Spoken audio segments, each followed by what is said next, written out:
વિંછિયામાં મળ્યું કોળી ઠાકોર સમાજનું મહાસંમેલન। ગેનીબેન ઠાકોર સહિતના નેતાઓએ કર્યો હુંકાર।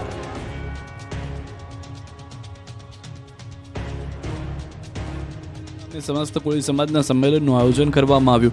આ સંમેલનના દેશભરમાંથી કોળી અને ઠાકોર સમાજના લોકો એકત્ર થયા। સમાજની વસ્તી મુજબ સમાજને પ્રતિનિધિત્વ મળે તેમજ અન્ય કેટલાક પ્રશ્નોને લઈને સંમેલનમાં ચર્ચા થઈ હતી। તો વિંછિયામાં કોળી યુવાનની હત્યાના ન્યાય માટે પણ હુંકાર કરવામાં આવ્યો। વિંછિયામાં કોળી યુવાન ઘનશ્યામ રાજપરાની હત્યા તેમજ પોલીસ દમન અને ન્યાય માટે સંમેલનમાં ચર્ચા થઈ। સંમેલનમાં કોળી ઠાકોર સમાજના 92 નિર્દોષ યુવાનો પરના પોલીસ કેસ પરત ખેંચવા, કોળી અને ઠાકોર સમાજના યુવાનોનું આર્થિક શોષણ બંધ કરો, કોળી અને ઠાકોર સમાજની બહેનો દીકરીઓ પર અત્યાચાર બંધ કરો, કોળી અને ઠાકોર સમાજના યુવાનોની હત્યા બંધ થાય, કોળી અને ઠાકોર સમાજને સંપૂર્ણ બંધારણીય હક અધિકાર આપવા સહિતની માંગણીઓ કરી।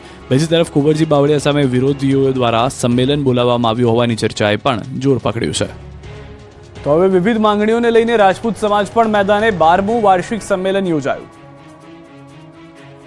બોટાદના સાળંગપુર બીએપીએસ ખાતે રાજપૂત સમાજ સંગઠનના મુખ્ય પ્રતિનિધિઓનું 12મું વાર્ષિક સંમેલન યોજાયું, જેમાં અલગ અલગ 196થી વધુ સંગઠનના આગેવાનો હાજર રહ્યા। સમાજની એકતા અને સમાજના વિકાસ માટે ચર્ચા થઈ, જેમાં રાજપૂત સમાજ સંકલન સમિતિના સભ્ય કરણસિંહના મતે આંદોલન તેમજ પદ્માવતી ફિલ્મ વખતે થયેલો કેસ પરત ખેંચવા સરકારમાં રજૂઆત કરાશે। ઉપરાંત વિધવા પેન્શન 5000 કરાય તેવી સરકારને રજૂઆત કરાશે। ચાવડાએ રાજપૂત સમાજના શૈક્ષણિક વિકાસ માટે જમીનમાં 30% કપાતની રાહત આપતા સરકારનો આભાર પણ માન્યો। ઉપરાંત 14 એપ્રિલે રાજપૂત અસ્મિતા સંમેલનને 1 વર્ષ પૂર્ણ થતા તેની ઉજવણી કરવા અંગે પણ ચર્ચા થઈ। કેન્દ્રીય ગૃહમંત્રી અમિત શાહે અમદાવાદ ગાંધીનગરમાં વિવિધ કાર્યક્રમોમાં આપી હાજરી। ગુજરાત પ્રવાસે આવેલા કેન્દ્રીય ગૃહમંત્રી અમિત શાહે એક દિવસમાં 6થી વધુ કાર્યક્રમમાં હાજરી આપી વિવિધ વિકાસ કામોની ભેટ આપી। અમદાવાદ અને ગાંધીનગરમાં અલગ અલગ કાર્યક્રમ યોજાયા। અમિત શાહે પ્રવાસના બીજા દિવસે શેલામાં જૈનાચાર્ય બુદ્ધિસાગર મહારાજની જન્મ જયંતિ નિમિત્તે સ્મારક સિક્કાનું વિમોચન કરાયું।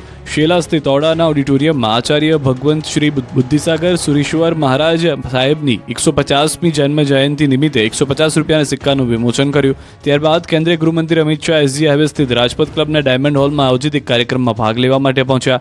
અહીં તેમણે સસ્તું સાહિત્ય મુદ્રણાલય ટ્રસ્ટના પુનઃમુદ્રિત 24 પુસ્તકોનું વિમોચન કર્યું। ત્યાંથી સીધા અમિત શાહ જેતલપુર સ્થિત એમપી પંડ્યા હાઈસ્કૂલમાં આયોજિત એડીસી બેંકના સ્વર્ણિમ શતાબ્દી મહોત્સવમાં પહોંચ્યા।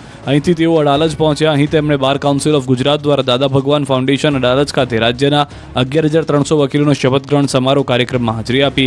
બપોરે અમિત શાહે ગાંધીનગર સ્થિત મહાત્મા મંદિરના કન્વેન્શન સેન્ટરમાં પેરા હાઈ પરફોર્મન્સ સેન્ટરનું ભૂમિપૂજન અને ડિજિટલ સેવા પોર્ટલનું લોન્ચિંગ કર્યું। જ્યારે સાંજે ગાંધીનગરના ડભોડા સ્થિત શાશ્વત મિથિલા મહોત્સવ 2025 કાર્યક્રમમાં હાજરી આપી। તો કવિ કોકિલ વિદ્યાપતિની મૂર્તિના અનાવરણ પ્રસંગે પણ હાજરી આપી।